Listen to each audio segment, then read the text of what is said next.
Defection or cross-carpeting is an integral part of politics, but our politicians have given it different dimensions. On the eve of the 2023 presidential primary election of the ruling All Progressives Congress, the former National Secretary of the APC Caretaker Committee, John Akwa Ibom, defected to the new Nigeria People's Party, that's NNPP. Akwa Ibom announced his resignation from the APC in a letter addressed to party chairman of Ward 6 in Ofot, Uyo, the Akwa Ibom state capital. He has secured the ticket of the NNPP as the party's consensus governorship candidate in Akwa Ibom for the 2023 elections. Well, BKO, that's part of the politicking that we are looking forward to, or that we are actually experiencing ahead of the 2023 elections. But someone who was a member of the APC, not just a member, a very important secretary of the party, now defecting to an opposition, to some extent, a formidable opposition to the APC. What implication does that have? Well, I don't know whether you can be justified to describe NNPP as formidable in a distant state like Akwa Ibom. Yes, in the northwest, you can say it's formidable, but not in Akwa Ibom. No. Akwa Ibom is a one-party state. Forget about what Fabio and others say to the president when they get the opportunity. It's a one-party state. And the religion over there is PDP. You know, so I don't see how any party can dislodge the PDP in Akwa Ibom. I've not seen that sign. As popular as Fabio used to be as governor, he could not even win a senatorial election. He wanted to go to the Senate. He was well defeated. You know, he won only one local government in the whole senatorial zone. That's Esianudim, where he comes from. You know, that's the only local government that he won. So that's talking about the popularity of the PDP in Akwa Ibom and most of the South states. The preeminence of PDP is not in doubt. This popularity is not in doubt. Now, what we see when people defect, especially this electoral season, is usually in response to perceived injustice. Yeah. Many people have been saying that today was frustrated out of the APC by the national chairman. Well, I don't know how far that is true, but I also know that today, when he was interim secretary of the APC, he also used power just the way he was using power just anyhow. Right. So it's like the shoe is now on the other foot now. It's been pushed out of the party by some of the decisions that clearly didn't go well for him. This same man had frustrated Akwa Ibom up to a point that people were wondering, why should Akwa Ibom be so treated in his own party? You know, but that was at the time when Malabuni was in charge of the APC, and those of them in the ESCO were trying to grab power here and there.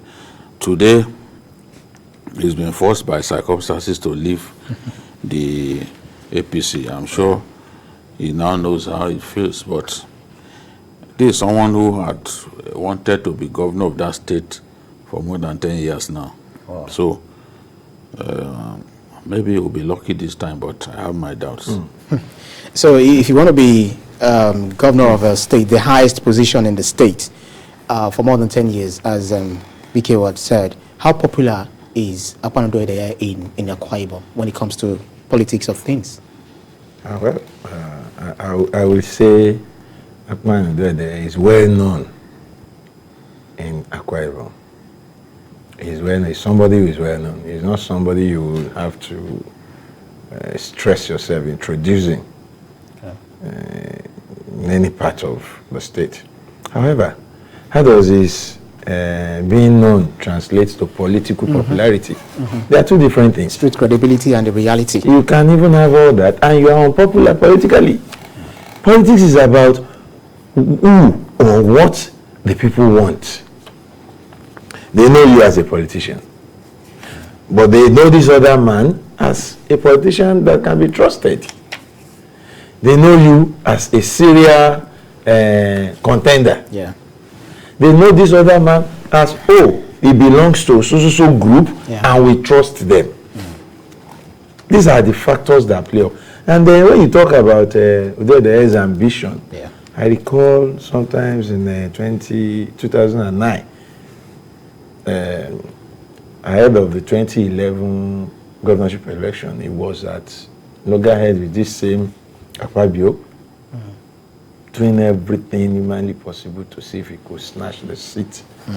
Then, like BKO said, Akwa Ibom enjoyed office as the secretary of the caretaker committee. And while that lasted, he used all the time positioning himself for the governorship in Akwa Ibom State. Thereby making the committee, the caretaker committee, take some decisions that not only adversely affected the politics of Akwa Ibom, but the politics of the country. He was fingered in a lot of things. Now, I will recall the issues that happened during the registration and revalidation.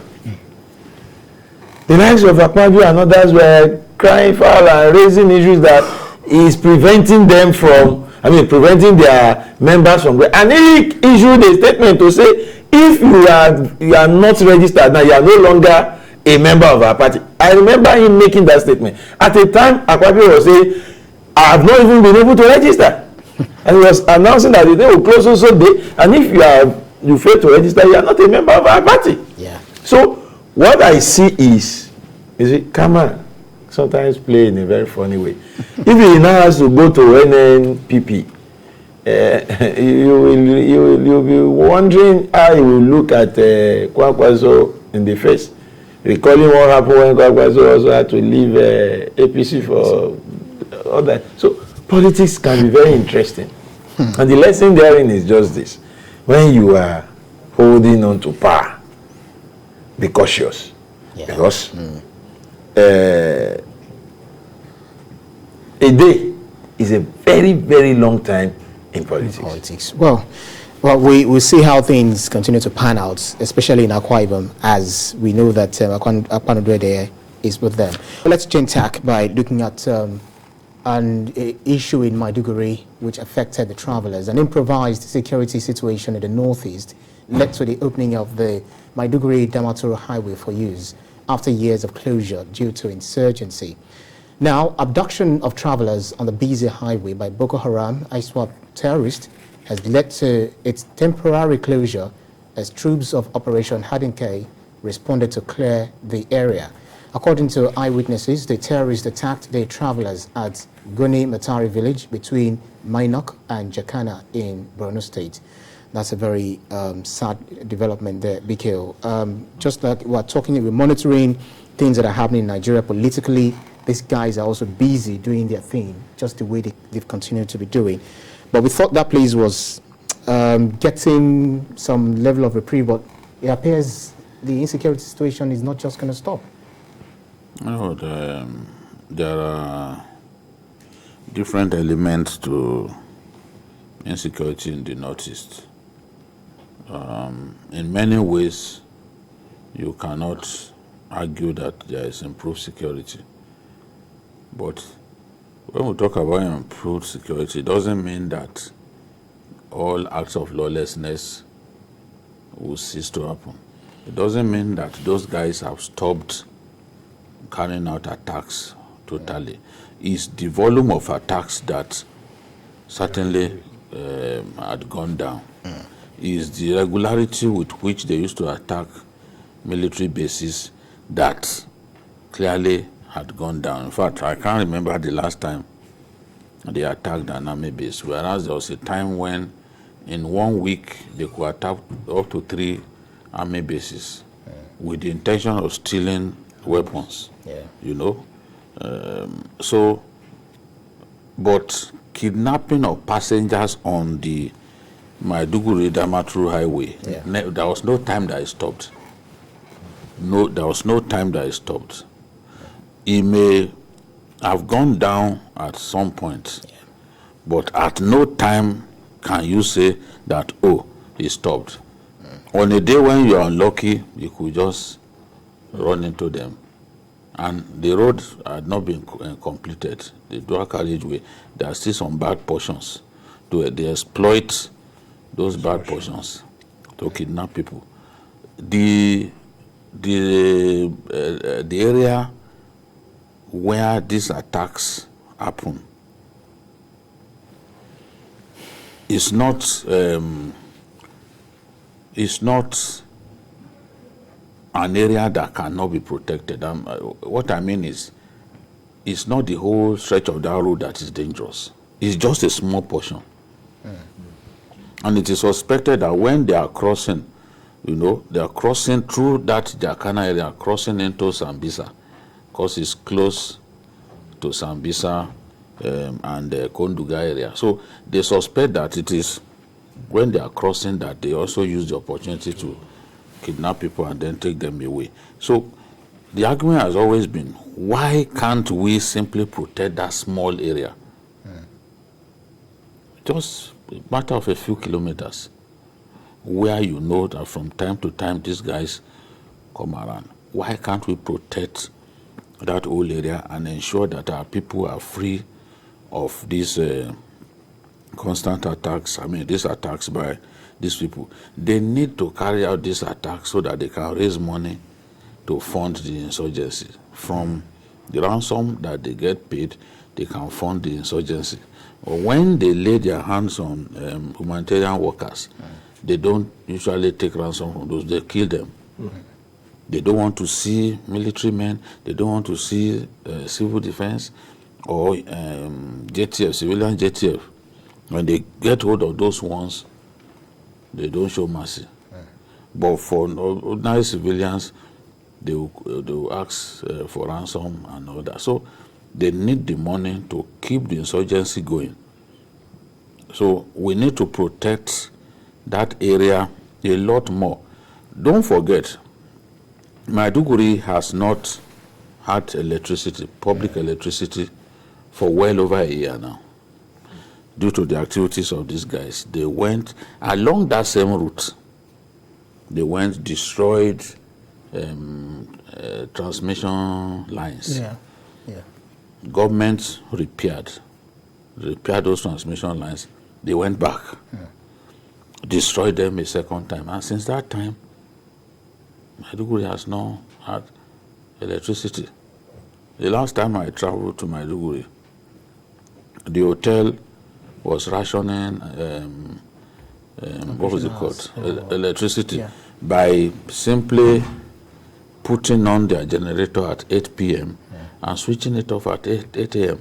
So in daytime, the bulk of the daytime, you can't watch TV, you can't watch anything. And it's like that across the state because public electricity has been disrupted by this element. So it's not as if they no longer pose any threat. The threat is still there. But the joy that we have is that the rate of attacks have gone down, and it is down to the hard work of the armed forces, the gains that they have made, you know. So, but we have to bear in mind that these guys, the latest attacks on people, on travelers, show that the threat remains, and we have to do our best to eliminate that threat that those guys constitute. One of the ways to eliminating that threat is the fact that we also need to look inward. We've heard about the fifth columnist in the Nigerian army who are also revealing different strategies they are deploying to fight this insecurity. So how far would you say they've gone in this regard in ensuring that, you know, they stem the tide? Well, if they've gone quite far, the cases of attacks and kidnaps will reduce. Like Wike just told us that at no time, and I am holding on to that, that at no time can we say kidnapping stopped in the axis. Yeah. Now, yes, the tide of attacks on military formations reduced. Yeah. Maybe open attack on communities reduced. But the incessant kidnapping and attack on travelers never stopped. Yeah. And that takes us to the point that we are yet to secure that portion of our country. Yeah. We are yet to secure that portion. We are yet to make the road passable, safely passable. And if we talk about fifth columnists being responsible for that, then we need to do more of intelligence. Who are these people we want to heap this whole blame upon? How do they get information across to these marauders? Because there's a time the issue of let's clamp down telephone, let's reduce the internet and all that. I would say it didn't work. So what are the things? There is more to warfare than open engagement. Intelligence is key. That's an area we've been harping on, and that's an area our men out there, the officers, the commanders, the Nigerian security apparatus generally needs to improve upon. Because if, like we've been told, the portion of road concerned is not the entire road, then what will it take the government to look at that bad portion and fix it? Maybe if these vehicles can keep moving at a good speed, it will reduce the possibility of being attacked and people kidnapped. Let's fix the back portion of the road. 1. 2, what will it take us to station security operatives in that axis on that axis of the road? But they say we are short. We don't have enough security personnel. And so what are we discussing? We're simply saying we cannot secure the lives and properties of Nigerians, in spite of the fact that this is a huge responsibility of government. If we keep listening to, you see, each time the topic or the debate comes to the fact that we don't have enough men, I wonder how we ended up not having as much men as kidnappers, as much men as insurgents. Insurgents now have more men than us. That's what we are admitting each time we say we don't have enough men. Yes, the country is big. Yes, we need to police the entire country. But we have a section of the country that is at war. We cannot continue to pretend that this is a police action, or what is required there is just some form of free military action. That axis of the country, what has been declared there, and we must wage it. Our failure to handle that way led to the spillover in the northwest, and we are battling that now. The north central, Niger, for example, the governor has never left anybody in doubt that that state is under the control of criminal elements. And our usual response is, we don't have enough men. We need to do more than we are doing, and it's obvious. We still have just a few minutes before we change topic. The issue of not having enough hands to be deployed, into some of these war theaters, or so to speak. What do you think we need to do, those in authority really need to do, to ensure that we fight this thing to a standstill? Because it does appear when we try to win the war somewhere, it springs up in another place, and then again we go back to square one. Yes, we don't have enough troops. That is a fact, and we have to blame ourselves for that. For years, we did not recruit into the army. For years, we were not recruiting into the police. So what do you expect? Every year, policemen get killed. Every year, policemen retire from service, some dismissed. So they need to be replaced. Now, even the matter of recruiting into the police has become even a legal matter. between the office of the IG and the Police Service Commission. Police Service Commission insists that by law it should be the agency that recruits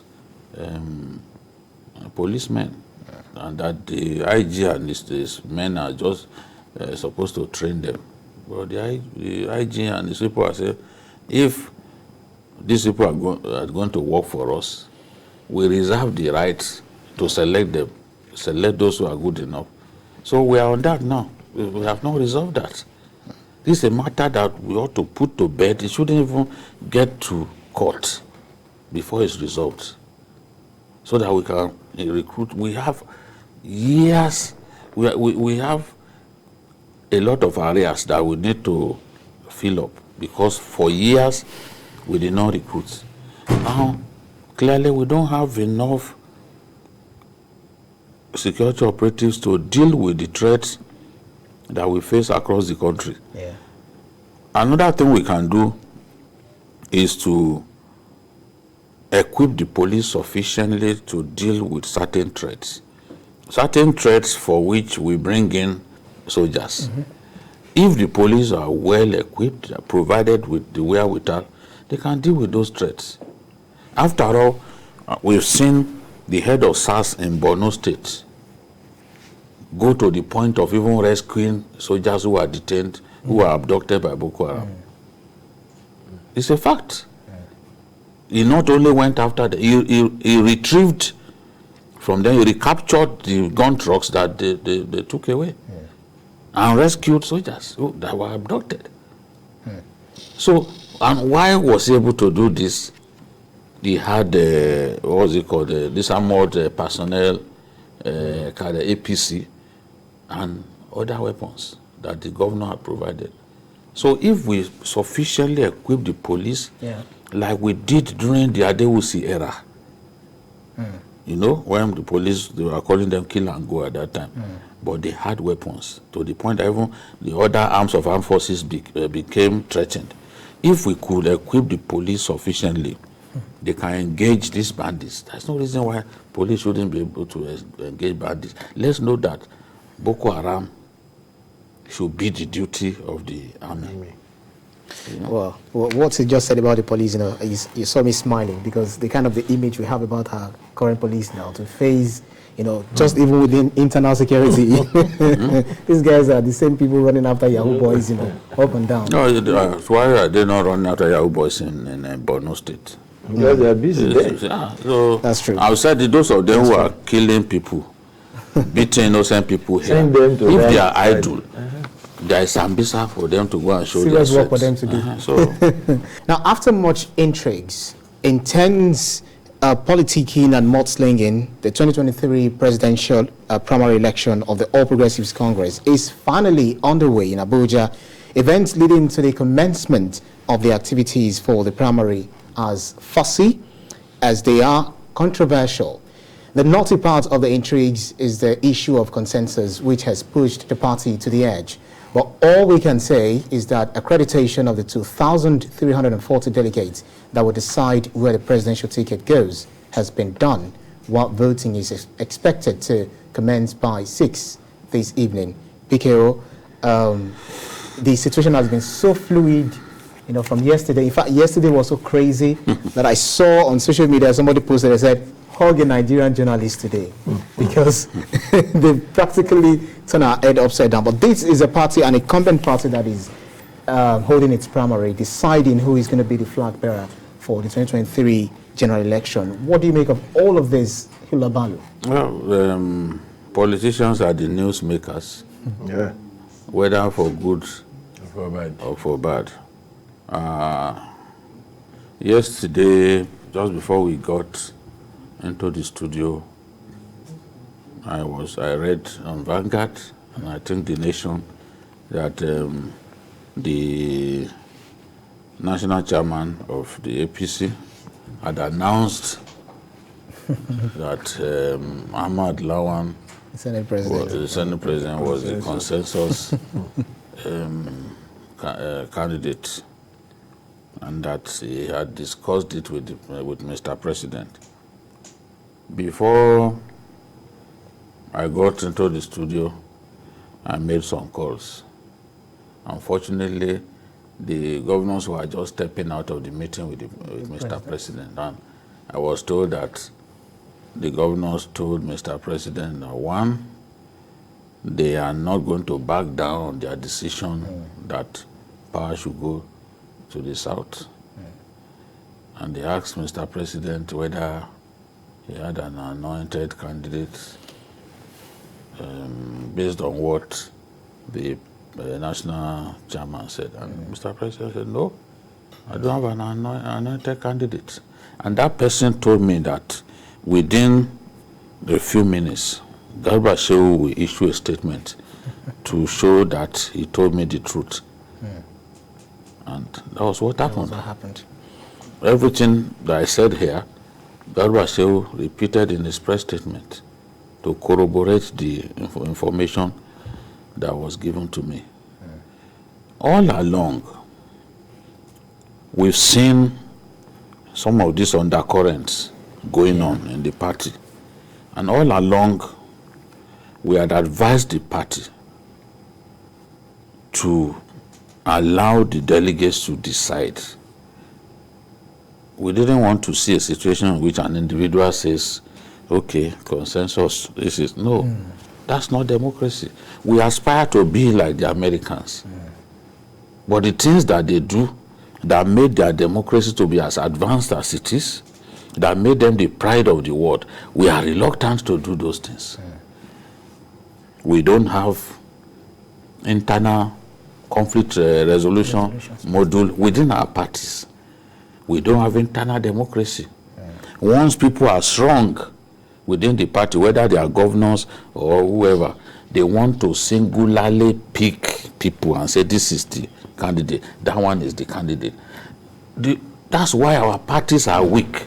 That's why you see that every electoral season, people leave in anger to go and join another party, because we are not doing enough to make everybody feel wanted, to make everybody feel that they belong to the party, and that if they work hard and stay resolute and committed, that they will be able to go as far as they wish to go. So I'm happy that at the end of the day now, a real contest, we have seen a real contest is going to happen. You cannot have a situation in which some people all along from the beginning, I think it was a Okorocha that exposed them that we have many candidates because some people were told that they are Mr. President's aspirant. So at the end of the day, who are those people? The so-called people that Mr. President wanted. They helped to swell the number of aspirants because they sat in their homes imagining that an individual would just grab them and say, anointed candidate. I've anointed you. People know in their hearts that if an election was conducted in their wards, that they probably will even come last.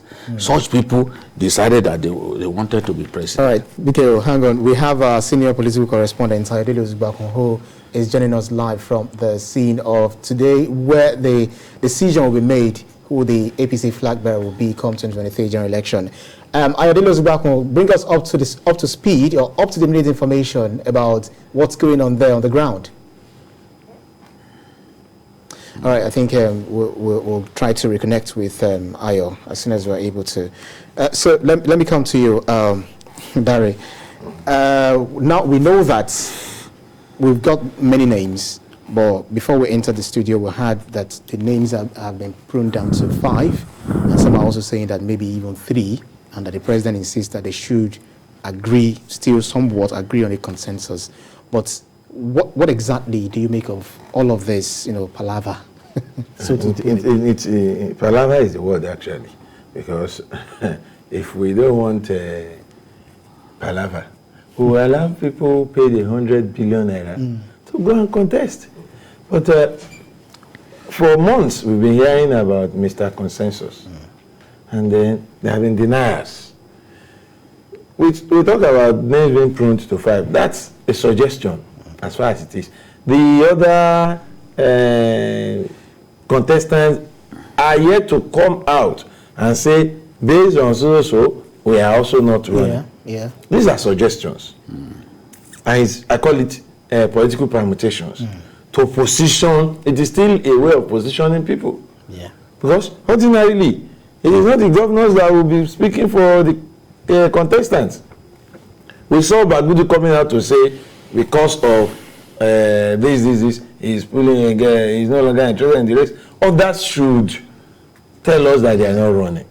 I want to assume. Hang on, okay, I got information that Ayo is there. Ayo, bring up to the minute information. What more do we know about today's contest?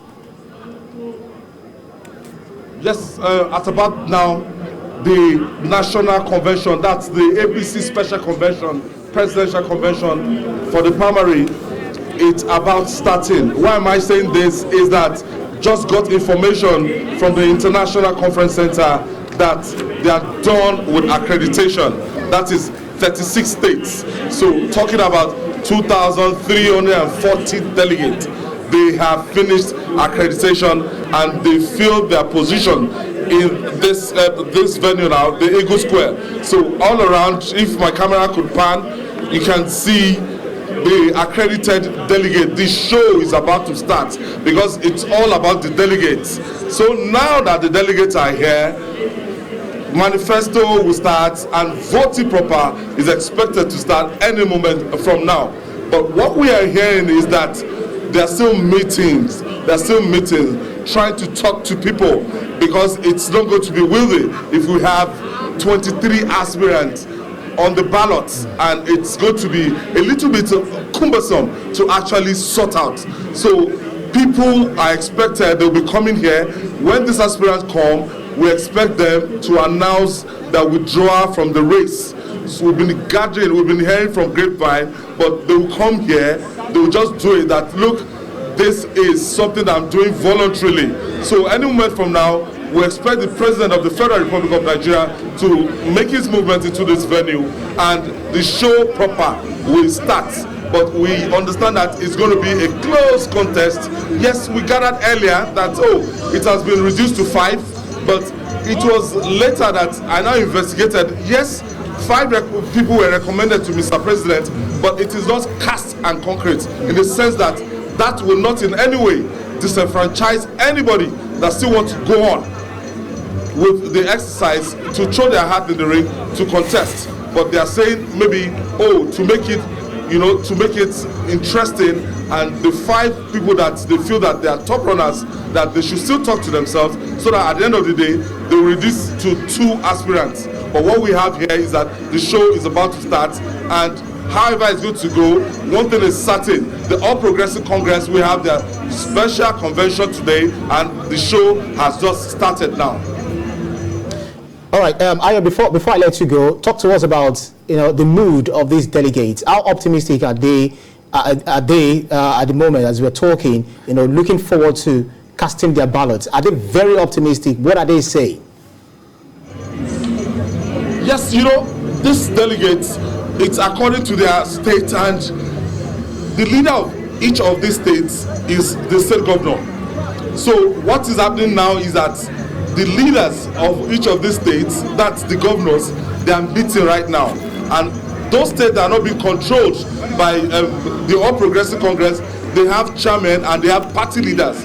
So they are part of the negotiation right now. So they are just waiting to hear from these leaders. At any point in time they hear from these leaders, they will know where to go and the direction to go. But some, they've already made up their mind that this is the direction that they are going to go. But I can tell you that it's not something that, I'm independent minded, this is who I want to vote for. No, it doesn't work that way. They do it collectively. So it's expected that according to the state, according to the inclination of the governor, we'll be able to say, yes, we've resolved that this is the person we are going for. And this is the stage we have now, that the horse trading, the negotiation is still on, and it will still continue till when the voting proper will start.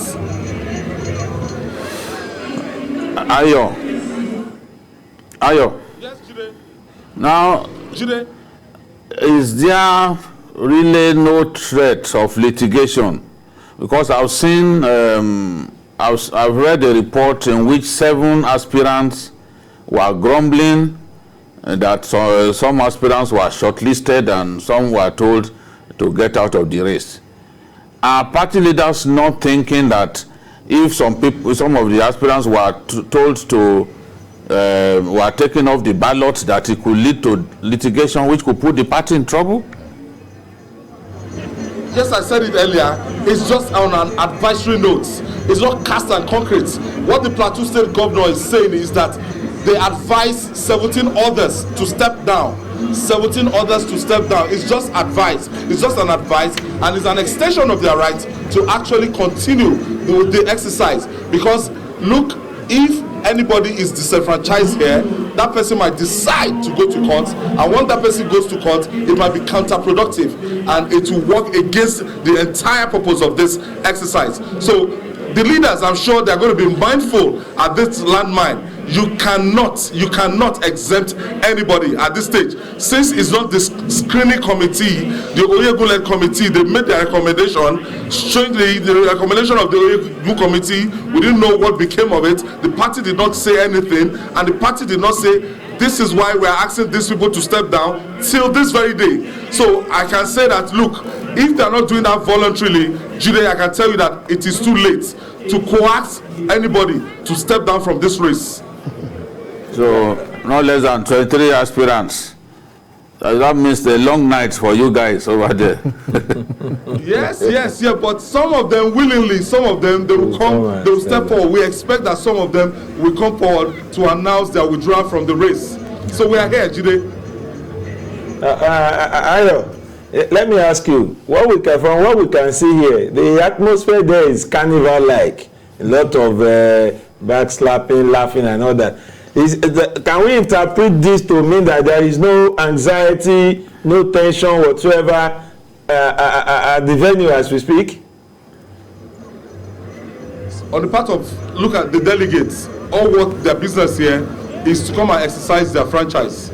So they've gone through the first stage, is the process of accreditation. So music is going on, and the delegates, they are here from each state, everybody enjoying the mood, enjoying the season. But the main business of the day is still waiting, and journalists are asking questions because there's this year of uncertainty all around this atmosphere.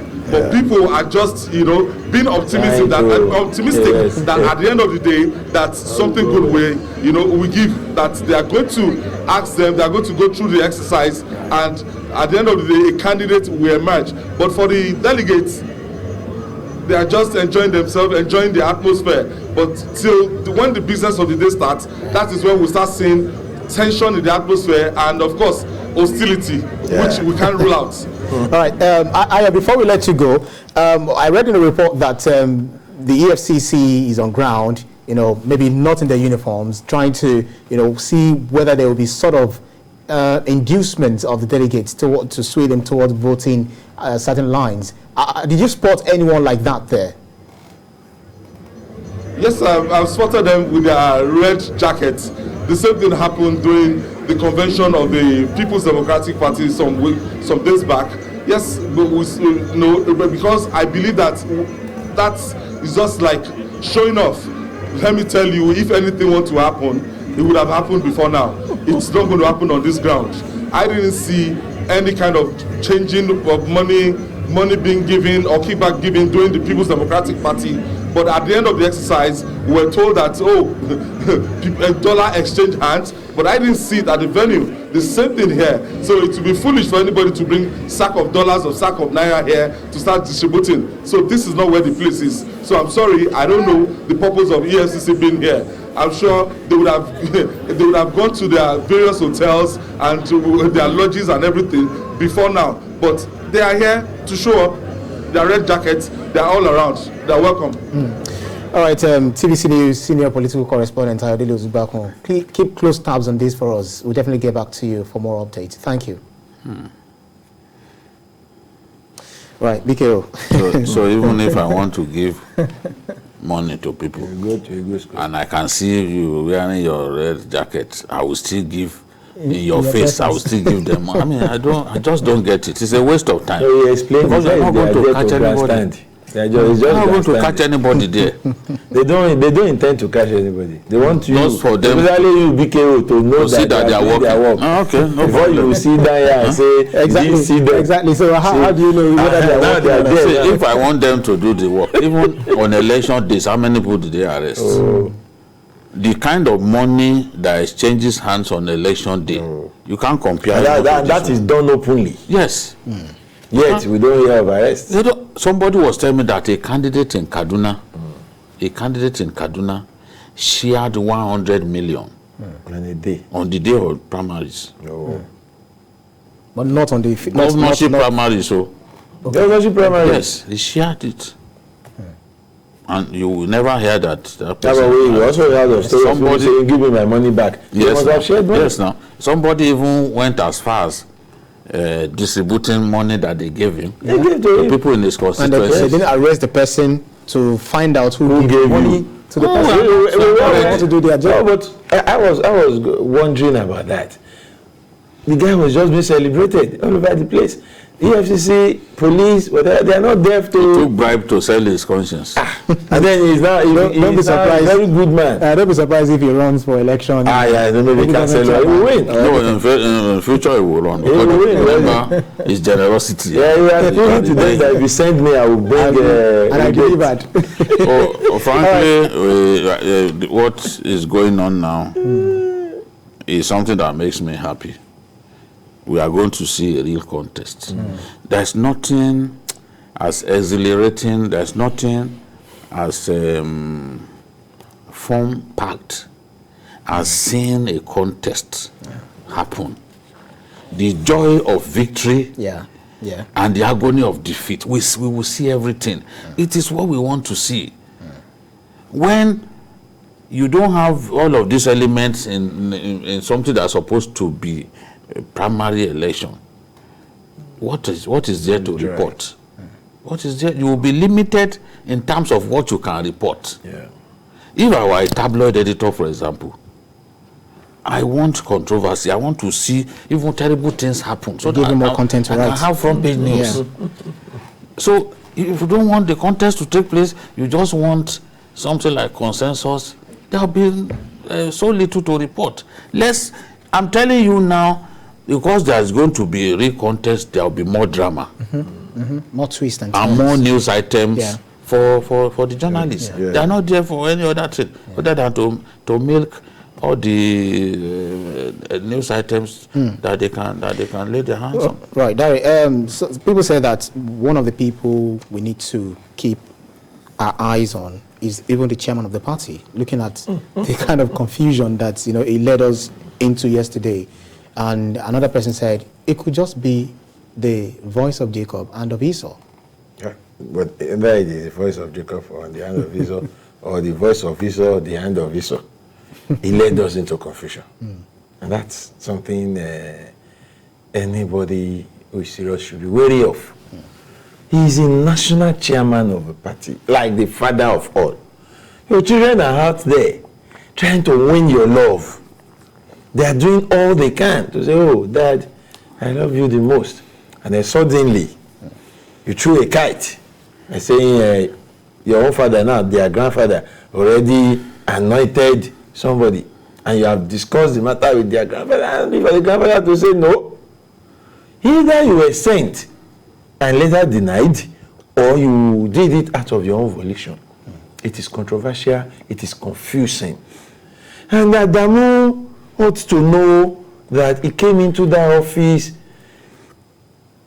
pro bono. Let me use that word. Pro bono. He is a product of consensus. And then, no, he's not a product of consensus. No, it's not consensus. He was unpicked. Unpicked by the president. His contestants didn't agree to that process. So that's what eventually happened. Right. So he saw the Herculean task. Leaders of the party had to go through to keep the party together when he emerged through such a situation. He is now wishing that same scenario on the party. At the point after the PDP has shown the leadership, I will say it, by allowing us to see their own show of strength. They tested their strength, and it is easy for me as a reporter to say Atiku won this. So I will situate him against whoever wins today. Right. Atiku did well here in his own primaries, so he's a strong goal. How will this go? How that? It will be beautiful. The Imo State governor tried to, give reason for that they were not in power. So that's why it was easier for them to be able to conduct that primary. I don't agree with that. And that they are not in control. They are not. We are looking at the process now. Yeah. What is the big deal? What during Obasanjo era didn't they do? They do Were they postponing primaries like this? Even Buhari in 2019 went through some sort of primary. Yes, no. Over 2 days. Over 2 days. And it was successful. They were not in power. Were they in power? So what is he saying? Anyway, what I am trying to say is APC should not jump the gun in this contest, because every part of this process is important. Absolutely. If the people realize that your own candidate cannot even be proven to be the popular candidate within your own party, it is easy for the people to reject such a candidate. Even the party, the worst thing that can happen is for your candidate to face rejection by members of his own party. And that usually happens when an unpopular person emerges. There are people on social media and other places, emergency APC lovers, who are rooting for consensus without thinking of the implication of picking somebody not universally accepted. Even Mr. President, when he was giving he said, we want somebody who can win. How do you know somebody who can win? Without testing the waters with the primary. Let's test him to even go win through the primary election first. This should be like a baptism of fire for that person. Let him go through it. Yes. Let him go through the fire. Let us see whether this person is actually popular. Yeah. But if you cannot even show your popularity within your own party, how do you then externalize your popularity? Your popularity? People need to understand these things.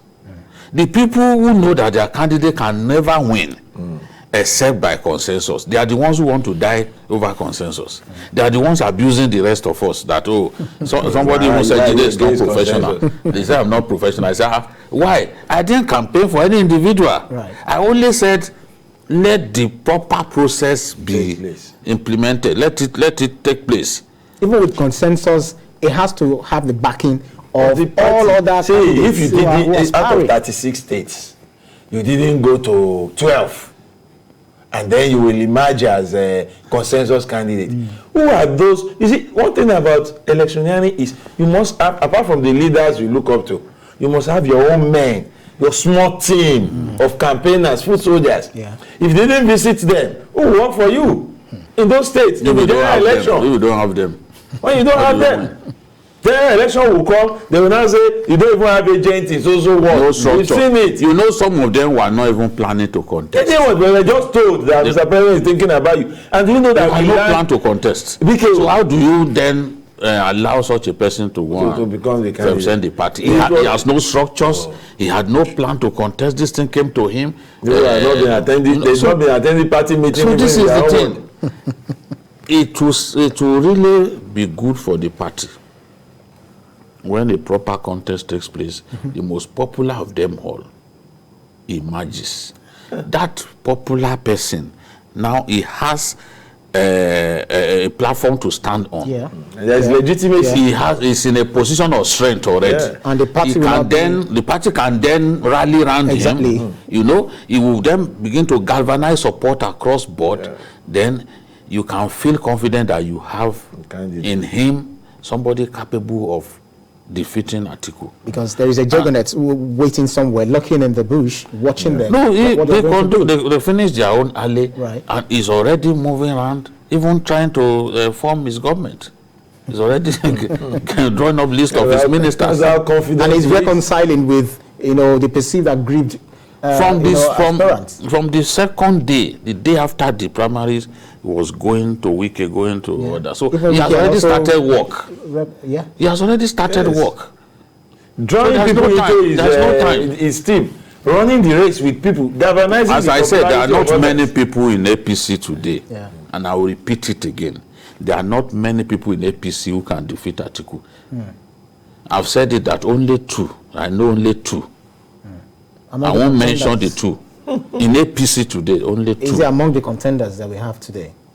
Yes. Okay. Yes. Okay. Only 2 of them. Right. Well, maybe 1, and then the other person is not an aspirant. Yes. Okay. Yes. Okay. Who can defeat Atiku? Because they have cross-country support base. And the APC knows this. They know. They're politicians. They know. Look, if you I'm discussing with politicians now, Right. and I say, look, there are two politicians who can defeat Atiku. One is in the northeast. They will tell me who that person is in the northeast. So Well, if a politician is popular, it will be well known. It's not. You can't cover up popularity. Absolutely. Well, it's a make or mar for the party today because they've actually intentionally pushed themselves to the brink because they don't have any window. If there's anything, if it doesn't go well tonight, It has to be done today. It has to be done today, and they know. And that's why all these negotiations are on. That's why they want to ensure that whatever it is they will do today will be acceptable to all. That's why there is a push for consensus, and that is why there is a rejection for consensus, because those who feel no, we should not go this route, are not ready to go to court. They are not interested in going to the idea of we will be in government, you will be in court. We not work in this matter. Yeah. Because some people are there. They've been in politics for 30, 40 years. They understand what it takes when they make the mistake of boycotting anything. They're not going to boycott. They're going to stick it out. APC is going to make a choice today. And I am hoping that just like PDP made its own choice and it was glaring to all that the best man won, APC will do the same thing today in the interest of the party. In the interest of the party. I am having a lot of respect for APC governors in the last 72 hours. They're like the heroes of what is happening today. Governors. In the last 72 hours, my respect for them has been in rebound. They took a stand and they stood They by. started as 11. Now, 11, yes. now 13 of them. 13 of them, and they are doing well. The number has even swelled. Except for Yaya Bello, who said he was not consulted. And he's in the race. He wants to contest, and he thinks he can win. So let him. You can understand. He has spent a lot. Somebody, no, he has worked hard. He has spent. So you can't just get him out. It's not easy. Yes, put yourself in his position. The race. He wants to. He's been spending money. He's been spending money. He's been hosting people. He's been going around. He's been talking. He's been nursing this ambition for a long time, and then within a matter of 48 hours, you want him to simply just get out of the race. No, it doesn't happen like that. I think it will even be very interesting to see him in the race. Yes, I long to see. There are people who scored 0 in PDP convention. Yes. And today, they will not look at Atiku and say, I stepped down for you. If not for me, you will But at not. least they know that they tested their popularity, And now they're going to add their 0 to Atiku's popularity, and everything will move together. And all right, we're costing on. BK, on your final thoughts. Thank God we are not having more than 7,000 delegates. So we hope that they'll be able to manage the just little amount that they have, just less than a minute. Yes, just 2,340 or so. Yeah. That's why I think that this thing can be done and dusted just a number of hours, just a few hours. They say by 10, maybe we should get to know who the flag bearer is. Maybe beyond 10. Okay. Beyond the 10. things have actually been done. But it will be something that will be wrapped up today. All right, we've got to go home. I'm sure we're not going to go home because we really get the monitor. We're here. So don't deceive yourself. thank you very kindly. Babajide Kolade told you, thank you so much for your keenness of insight as always. And Darry Dufookon, really appreciate your time and your insight as well. Thank you. Well, that's all on Journalist Hangout. Join us tomorrow for another episode of the program. Join us on Sunday from 1:30 to 3:30 p.m. for Journalist Hangout on Sunday. We're on YouTube at youtube.com/TVT News Nigeria. I'm Ibrahim Shita. Bye for now, and God bless Nigeria.